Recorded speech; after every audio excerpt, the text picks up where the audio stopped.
Selamat datang teman-temanku di video ini. Kita masih akan membahas soal-soal yang saya harapkan berguna untuk kamu dalam mempersiapkan diri mengikuti OSN IPA. Saya akan membahas khususnya soal-soal fisika. Dalam video ini akan ada 4 soal. Baik, kita mulai dari soal yang pertama. Ini adalah soal pemanasan. Bunyi yang dapat didengar oleh manusia memiliki frekuensi titik-titik. Nah, kalau kamu pernah belajar tentunya kamu ingat ya, ini adalah bunyi audiosonik yang frekuensinya dari rentang 20 sampai 20.000 Hz.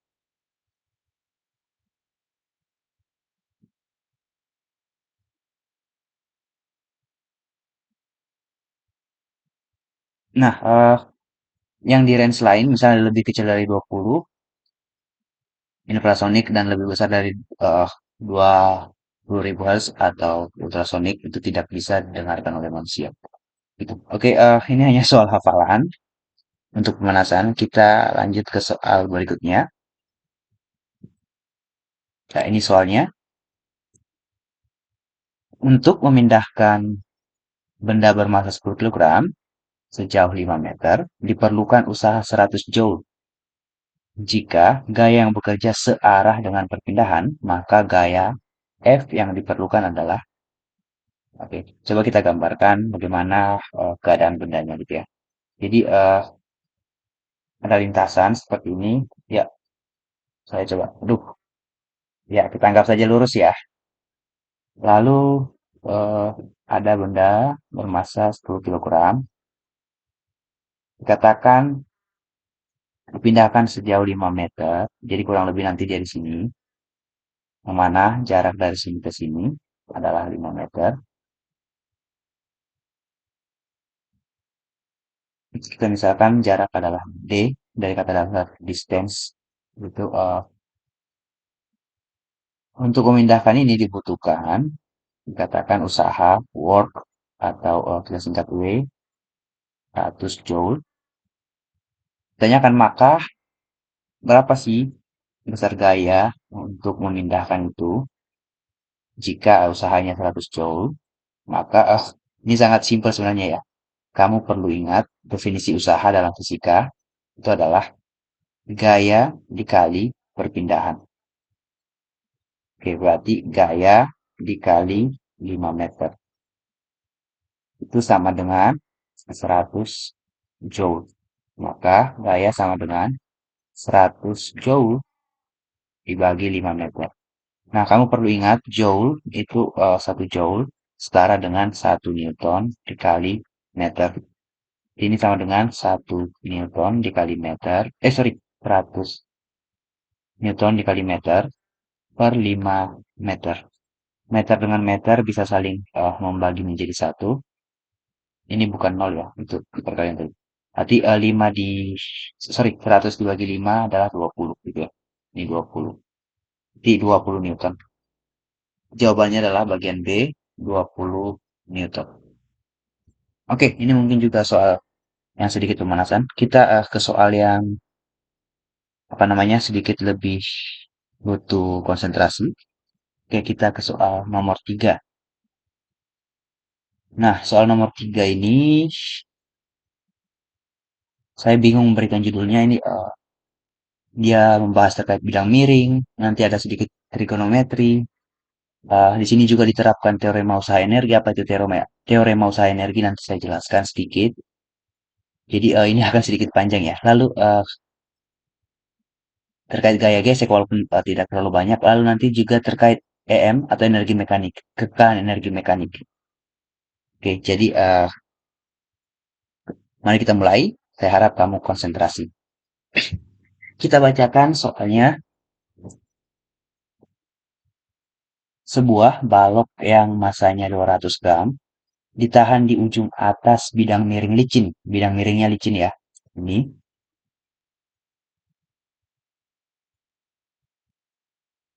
yang sudut elevasinya 30 derajat. Dasar bidang miring bertemu dengan bidang datar kasar. Kemudian balok dilepaskan sehingga menuruni bidang miring licin, berkedap di bidang datar kasar, dan akhirnya berhenti. Jika panjang lintasan di bidang miring, bidang miring itu 50 cm, kecepatan gravitasi 10 meter per sekon kuadrat, maka usaha yang dilakukan gaya gesek, pertanyaannya nih ya, usaha yang dilakukan gaya gesek antara balok dan bidang datar kasar adalah, nah di sini diketahui nilai-nilai dari fungsi sinus 30 derajat dan kosinus 30 derajat. Oke, untuk apa? Tentunya nanti dibutuhkan salah satu dari mereka. Sekarang mari kita coba gambarkan lintasannya, gitu ya. Oke, saya butuh penggaris. Dikatakan 30 derajat. Oke, penggarisnya sedikit sulit digeser. Oke, 30 derajat. Oh, kelewatan. Ya, di sini ya.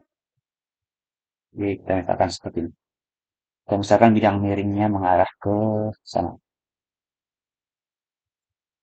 Lalu,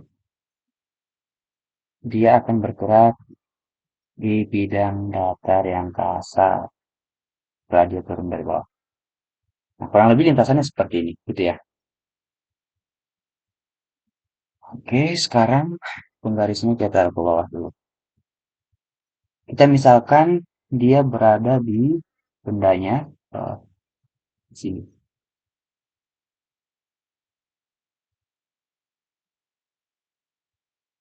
Ya, kamu anggap saja ini balok ya.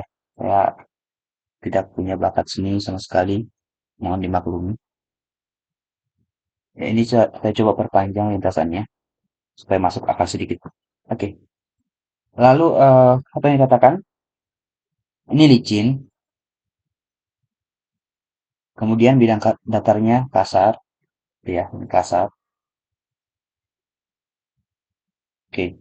Lalu kita misalkan ini titik A, ini titik B. Lalu katakan, kemudian dia berhenti. Kita misalkan di titik ini, ya. Nanti saat dia mencapai titik ini, karena bidang datar ini kasar, V di C ini sama dengan nol. Gitu. Artinya apa? Dia berhenti karena kecepatannya 0 meter per second. Ini sesuai soal ya. Nah, sekarang yang ditanyakan adalah usaha yang dilakukan gaya gesek. Nah, berarti untuk mengetahui usaha, tadi kan di soal nomor 2 kita sudah belajar usaha ya. Usaha yang dilakukan gaya gesek berarti besar gaya gesek Fg, saya tulis sebagai Fg dikali D perpindahan. Perpindahan dari B ke C. B ke C. Nah, tapi masalahnya bisa nggak kita hitung eh apa namanya? Perpindahan dari B ke C besarnya berapa? Itu akan sulit ya, itu memakan waktu. Maka kita butuh yang namanya teorema usaha energi. Nah, coba kamu perhatikan. W itu sama dengan gaya dikali perpindahan. Kalau kamu masih ingat, gaya adalah massa dikali percepatan, lalu ini berarti dikali perpindahan, gitu ya. Nah, tentu saja kamu juga masih ingat rumus V kuadrat sama dengan V0 kuadrat ditambah 2A delta X. Sekarang kita gunakan D ya. Perpindahannya saya gunakan D, gitu. Kalau kamu ingin ubah ini jadi delta X, silahkan. Tidak masalah. Tapi untuk saat ini saya gunakan D. Apakah ada perbedaan? Tidak ada. Lalu dari sini kamu dapatkan apa? Kamu dapatkan di percepatan sama dengan V kuadrat dikurang V0 kuadrat per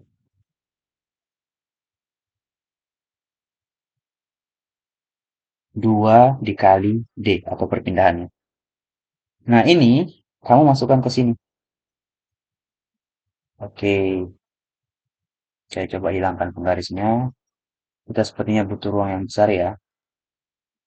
Sekarang saya akan menulis di sebelah eh, saat kiri, saya pindah ke sini, mohon maaf. Di usaha sama dengan massa dikali, kita gunakan nilai percepatannya V kuadrat dikurang V0 kuadrat per D dikali D. 2D dikali D. Sorry. Ini sama dengan massa per 2 V kuadrat dikurang V0 kuadrat. Gitu. Jadi, ini sama dengan setengah dikali massa dikali V kuadrat dikurang setengah dikali massa dikurang V0 kuadrat. V0 ini kecepatan awal ya. Ini sama dengan delta energi kinetik. Nah, jadi ini yang disebut sebagai teorema usaha energi. Jadi, usaha itu sama dengan perubahan energi kinetik. Nah, di sini kita enak karena dia berhenti.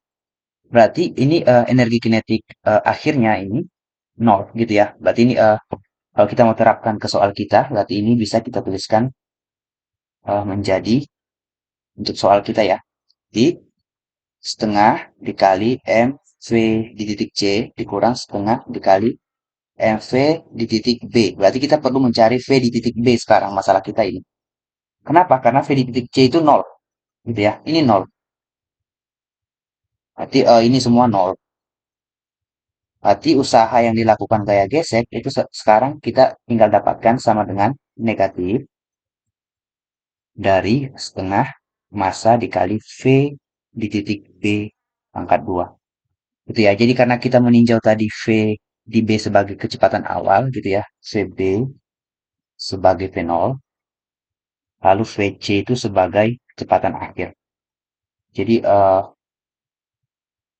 sedikit panjang lebar. Mohon maaf kalau saya menulisnya muter-muter.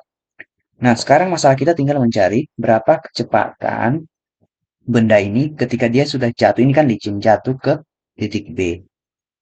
Di persis di titik B kecepatannya berapa? Itu masalahnya sekarang. Nah, sebelum kita mencari itu, saya mau menjelaskan ini. Kalau kamu nggak paham, walaupun saya sudah turunkan seperti ini, logikanya seperti ini. Kalau kamu sebagai gaya geseknya gitu ya, kita anggap lantai ini licin, kita anggap saja kita bisa bergerak di bidang licin walaupun nggak bisa. Jadi baloknya bergerak, lalu kamu dorong. Tentu saja usaha yang kamu lakukan untuk mendorong dia sehingga dia berhenti adalah sebesar energi kinetiknya gitu ya. Kalau dia berhenti akhirnya. Jadi masuk akal ya persamaan ini. Usaha yang dilakukan gaya gesek. Jadi ketika dia ada di sini, ops mohon maaf. Ketika dia sudah saya gambarkan dengan warna merah sampai di sini. Jadi di sini mulai ada gaya gesek. Nah, semua usaha yang dilakukan gaya gesek untuk menahan dia ini artinya menghabiskan energi geraknya gitu ya, menghabiskan energi kinetiknya. Jadi masuk akal dong kalau ditulis usaha sama dengan perubahan energi kinetik. Nah, khusus di soal kita karena energi kinetik akhirnya nol, berarti kita tidak perlu mencari kecepatannya di titik C karena memang nol gitu ya. Tinggal kita gunakan. Nah, di sini tanda minus. Oke, saya coba berlama-lama. Tanda minus ini karena usahanya yang dilakukan oleh gayanya adalah negatif. Kenapa? Gayanya bergerak melawan arah perpindahan. Perpindahan ke arah kanan, gaya geseknya ke arah kiri. Nah, jadi nilainya negatif. Walaupun di kunci jawabannya ditulis positif. Karena yang ditanyakan apa tadi? Mana tadi? Eh, maka usaha yang dilakukan gitu ya. Jadi mereka hanya melihat nilainya. Nah, sekarang mari kita cari kecepatan di titik B gitu. Nah, tentu saja kamu masih ingat yang namanya hukum kekerahan energi mekanik. Berarti energi mekanik di titik A, saya tuliskan ya di bawah sini. Energi mekanik di titik A, kita anggap ini bidang miringnya. Saya gambar ulang. Ini tadi titik A di sini titik A, di sini titik B, ini C. Energi mekanik di titik A itu sama dengan energi mekanik di titik B. Alasannya apa? Karena tidak ada gesekan. Jadi semua usaha atau kerja yang terjadi di sini atau gaya-gaya yang bekerja di sini hanya gaya-gaya konservatif, yaitu hanya gaya gravitasi. Apa itu gaya konservatif? Hanya gaya yang berdasarkan pada posisi, dia tidak bergantung pada lintasan gitu ya, karena lintasannya licin, dia tidak mempengaruhi. Kurang lebih seperti itu. Berarti di titik A dia memiliki energi potensial enggak? Di titik A dia memiliki energi potensial, tapi energi kinetiknya sama dengan nol. Kenapa? Karena kecepatannya sama dengan nol di titik A. Dia masih diam. Kamu bisa baca kembali soalnya. Ditahan. Ditahan ini artinya kan dia nggak bergerak. Gitu. Oke, mohon maaf, dia sedikit muter-muter. Nah, berarti di titik A hanya ada energi potensial. Bagaimana di titik B? Di titik B ini ketinggiannya nol. A sama dengan nol. Berarti yang ada di titik B itu hanya energi kinetik di titik B. Kita sebut sebagai EKB. Ini energi potensial A, EPA. Berarti sekarang EPA sama dengan EKB.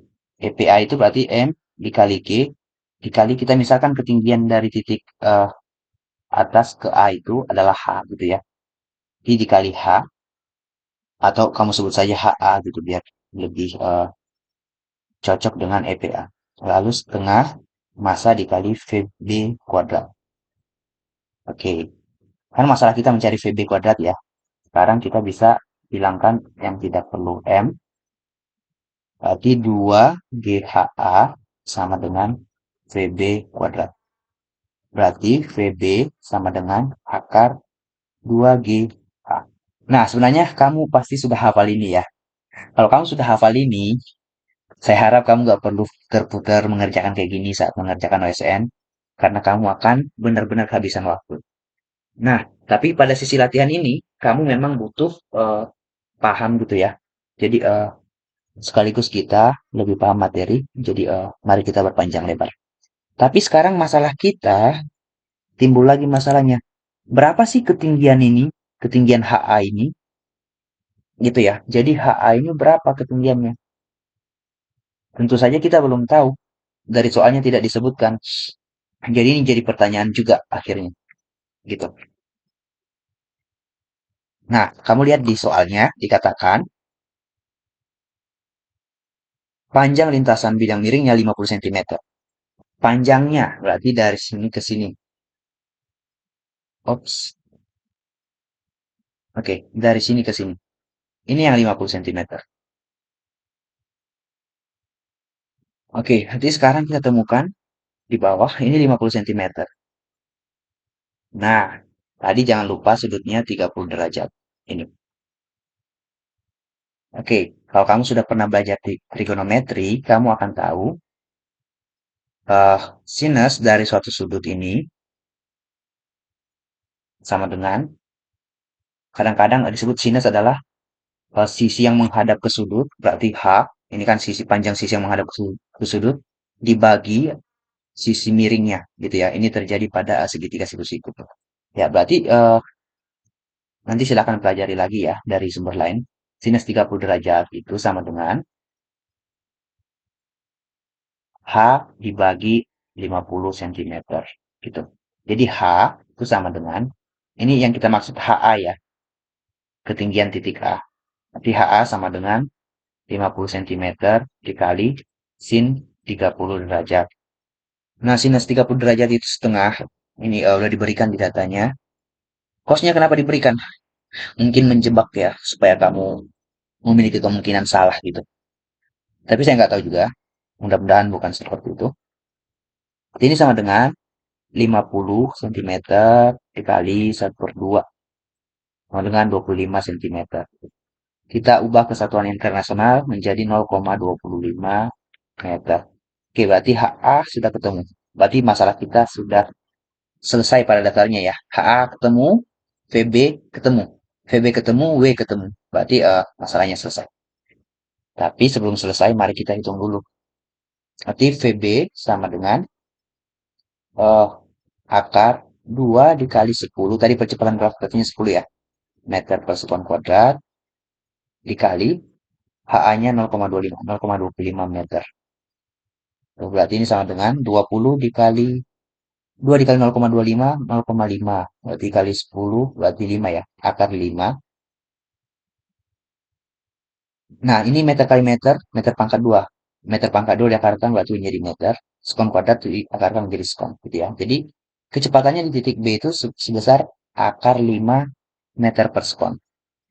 Oke, sekarang mari kita cari usaha yang dilakukan gaya gesek yang tadi sudah kita simpulkan adalah sebesar perubahan energi kinetik. Tapi karena energi kinetiknya di ujung ini atau di titik C0, karena dia berhenti di situ, maka usahanya adalah minus dari apa namanya, setengah dikali massa dikali VB kuadrat atau energi kinetik di titik B. Saya ulangi lagi, minus ini menunjukkan bahwa gaya geseknya bekerja berlawanan arah terhadap arah gerak benda. Bendanya ingin bergerak ke kanan ke titik C, gaya geseknya selalu mengarah ke titik B gitu ya. Oke, saya harap kamu tidak bosan karena saya mengulang-ulang. Oke, kalau kamu bosan, saya mohon dimaafkan. Berarti usaha yang dilakukan gaya gesek sama dengan minus setengah. Minusnya ini sebenarnya boleh kamu hilangkan, tidak masalah. Dikali masanya, dikali VB pangkat 2. Oh ya, VB pangkat 2. Ini VB pangkat 2 sama dengan eh, 5 meter kuadrat per sekon kuadrat ya. Ngapain kita hilangin dari, kita langsung masuk ke sini aturannya tadi. Sama aja. Berarti setengah masanya dari soal saya lupa. Kita coba lihat lagi. 200 gram berarti itu adalah 0,2 kilogram ya. Dikali 0,2 kilogram dikali 5 meter pangkat 2 per sekon pangkat 2. Oke, ini berapa? 5 dikali 0,2 itu 1. 1 dikali setengah berarti setengah. Setengah kilogram meter pangkat 2 per sekon pangkat 2. Nah, silakan kamu ingat kembali ini adalah sama dengan joule. Gitu ya. Jadi, tanda minus ini hanya menunjukkan arah gaya ya, bukan menunjukkan besar usahanya. Berarti, ini adalah 0,5 joule. Usaha oleh gaya gesek sebesar 0,5 joule. Tanda minusnya dari gaya geseknya yang melawan arah gerak benda. Oke, berarti opsi jawabannya adalah bagian D. Ya, demikian pembahasan soal ini. Untuk nomor 3, kalau ada kesalahan dari proses-prosesnya tadi, mohon diberitahu saya melalui kolom komentar. Baik, kita akan melanjutkan ke nomor eh, ke soal keempat. Saya tulis sebagai nomor 3. Mari kita bacakan. Ya, kita pindah dulu ya sebelum bacakan soalnya. Sebuah pegas yang panjangnya 20 cm digantungi beban, sehingga panjangnya berubah menjadi 21 cm. Pada keadaan tersebut, secara perlahan, beban ditarik ke bawah hingga panjang pegas mencapai 22 cm. Setelah tarikan dilepas, beban bergerak turun naik. Waktu yang diperlukan beban untuk 10 kali kembali ke titik saat dilepaskan adalah 2 sekon. Amplitudo dan frekuensi osilasi pegas tersebut adalah.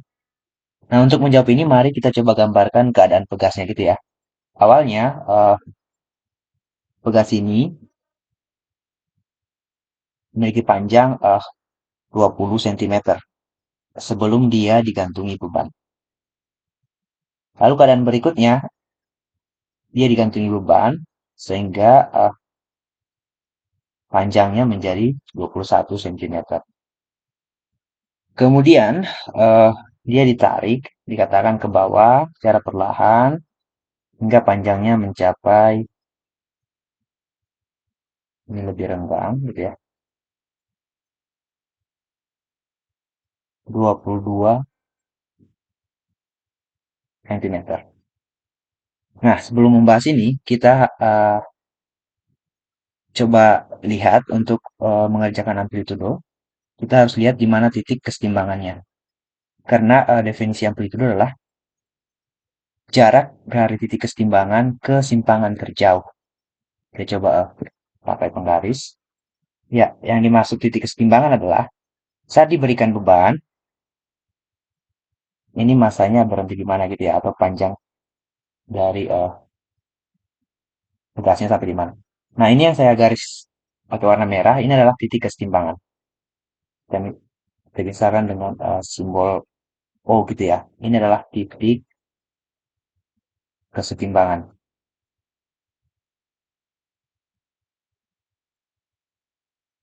Nah, titik berikutnya yang saya garis dengan warna merah juga di bawah ini, dan misalkan dengan titik A,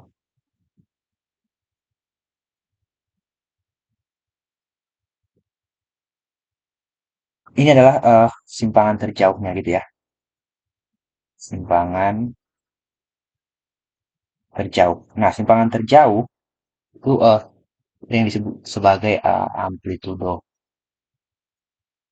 Nah, berarti dari soal ini bisa kita jawab amplitudonya adalah A sama dengan 22 cm dikurang 21 cm. Berarti 5, kok 5 ya? Sorry, 1 cm. Nah, berarti kita langsung ketemu jawabannya ya, bagian B 1 cm. Karena nggak ada yang lain lagi.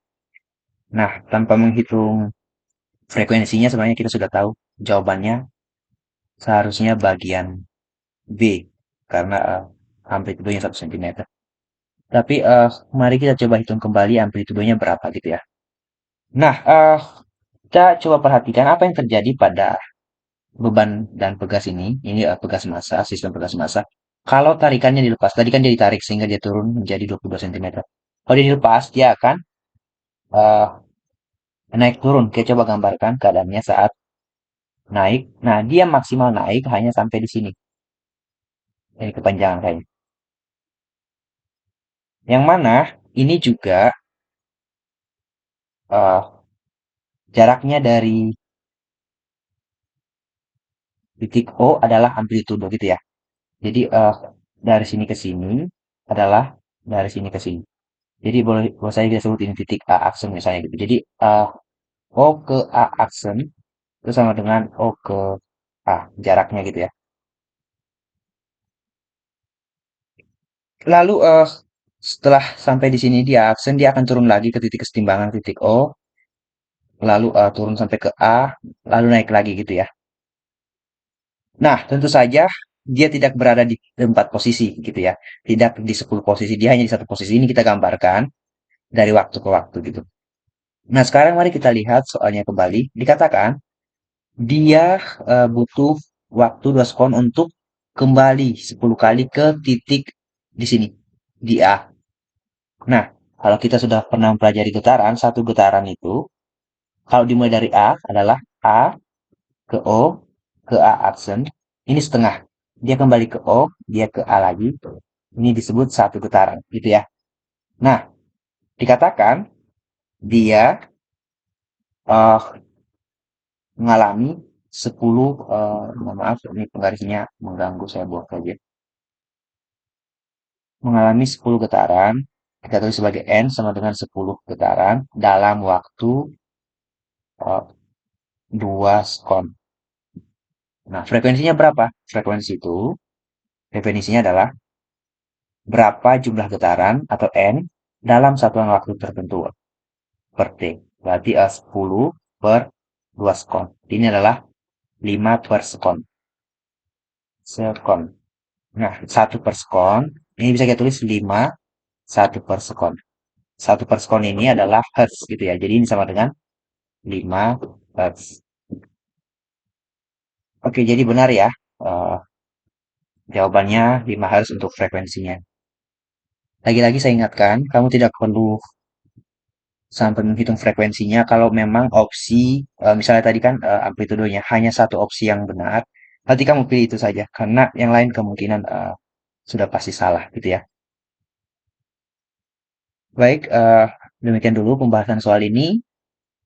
Kalau kamu menemukan kesalahan, jangan ragu-ragu berikan komentar. Kalau kamu suka, silakan klik tombol like. Kalau kamu belum subscribe channel saya, silakan subscribe untuk memberikan dukungan kepada saya. Terima kasih. Kita ketemu kembali di video-video saya yang berikutnya.